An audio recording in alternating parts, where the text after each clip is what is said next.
Mulher de cabelo colorido, ou que se enche de piercing, ou que tem um monte de tatuagem, tá dando um claro sinal de ausência paterna. Ela é rebelde e quer chamar a atenção. Esse é o café com teu pai.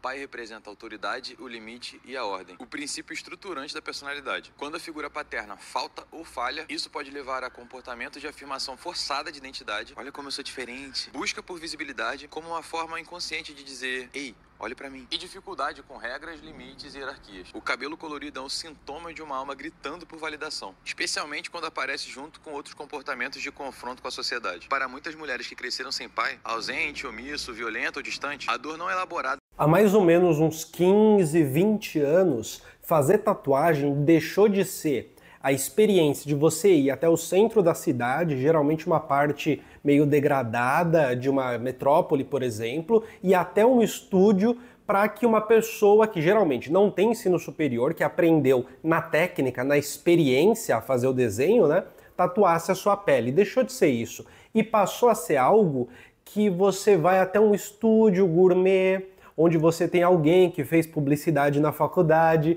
e decidiu, fez design na faculdade também, e decidiu fazer um curso de tatuagem e a partir disso montou ali um estúdiozinho e decidiu gravar a pele cobrando um valor astronômico. Por que eu tô falando isso? Porque o senso comum, ele é uma delícia. A tatuagem cada vez mais vem deixando de ser algo de rebeldia, muito pouco relacionado a isso, e passando a ser um adorno estético que às vezes é mal aceito, sim, mas não por conta do sentido supostamente rebelde. O senso comum é uma delícia. A rebeldia que tinha na tatuagem sempre foi muito relacionada aos grupos que utilizavam tatuagem, que normalmente eram aqueles que frequentavam as ruas, os skatistas, os roqueiros, sabe? Pessoas da música, pessoas de esportes urbanos que estavam relacionadas com o dia a dia da rua, propriamente da rua. Aí você tem lutador também, enfim, por aí vai. Em muito, a figura do tatuado era a figura do maloqueiro, né? Entre muitas aspas aqui, né? Essa palavra dos mais velhos, do pessoal das antigas, um maloqueiro. É associado com essa pessoa. E o eco disso bate também no presente, né? Por isso que geralmente quando você vê uma pessoa cheia de tatuagem, é muito provável que ela tenha dificuldade de conseguir entrar ou permanecer em empregos principalmente mais precarizados e que a avaliação sobre ela seja sempre muito mais pesada. Ou que ela tenha que se mostrar muito mais gente fina do que o normal, tá ligado? Para parecer ser uma pessoa adequada, porque a tatuagem vai depor contra. E por que raios que eu tô falando disso, né? Porque o senso comum é uma delícia. O senso comum da tatuagem da rebeldia e da mulher tatuada, rebelde, que quer muito chamar atenção, é uma coisa maravilhosa.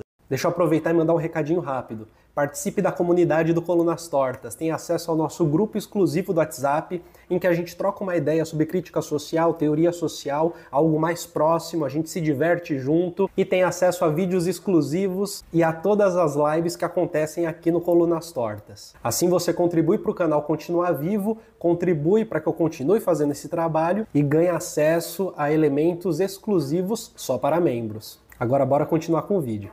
A simplicidade com que os elementos, os adornos, né, que a gente usa no nosso corpo e que tem um sentido social, porque tem um reconhecimento social e faz parte da cultura, isso existe, né? A maneira como, de um jeito muito simples, se deduz uma característica psicológica que, de certa forma, seria impossível deduzir meramente pelos adereços, a maneira como isso acontece eu acho genial. Mas a parte mais interessante é que reconstrói certos estereótipos que nem mais são válidos hoje. Usa como base certos estereótipos que hoje eles talvez nem existam ainda. E cria uma certa previsibilidade na cabeça de quem assiste, principalmente do público masculino, para reconhecer quem é a mulher que ele está vendo, que a pessoa que está assistindo, né, vê no dia a dia. Sendo assim, você homem, que levou fora de uma mulher tatuada bonita, assim, muito estilosa, tal. O problema não é seu, o problema é dela, que ela quer aparecer, tem problema com os pais. Não é sobre você, nunca vai ser sobre você, é sobre ela. Você não precisa lidar com a rejeição do dia a dia, você não precisa disso, porque há um esquema previsível em que é possível já definir o outro que rejeita como alguém que rejeita pelos seus traumas e pelos seus problemas psicológicos. Esse é um momento que é muito comum no senso comum, de novo, né? Onde a gente percebe um mau uso da psicologia, que, se eu não me engano, o nome que se dá para isso é psicologismo. Que é quando se utiliza de uma maneira bizarra conceitos da psicologia para poder fazer análises bizarras e chegar em conclusões que muitas vezes não fazem nenhum sentido. O mesmo acontece na sociologia e se chama de sociologismo, por exemplo. E o efeito de verdade que isso gera é justamente porque tenta lidar com algo que é íntimo do outro e que nunca será dito porque talvez este outro nem mesmo saiba disso. Ou seja, a análise deste outro, dessa mulher tatuada com problema com os pais, é uma análise que talvez ela nem mesma saiba disso, mas que você, enquanto a pessoa que assiste o vídeo identifica a mulher tatuada, você já sabe disso tudo.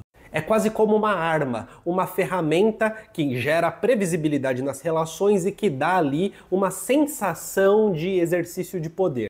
Eu sei do outro mais do que ele mesmo sabe. E se eu sei do outro mais do que ele mesmo sabe, a resposta que o outro dá para mim importa pouco, importa menos. Porque este outro, ele não responde, ele no máximo reage. Na medida em que este outro deixa de ser um sujeito pleno, ou seja, impenetrável, e passa a ser, por sua vez, um objeto para o meu conhecimento. E aí, de repente, depois de assistir um vídeo como esse, você está dizendo que a moça que foi no tatuador no Itaim Bibi e pagou R$ 1.200 numa tatuagem super comum e que, portanto, muitas vezes justamente por isso, vive numa família muito bem estruturada, muito funcional, que ela, na verdade, a ausência dos pais, blá, blá, blá, blá, blá, blá. Tudo bem?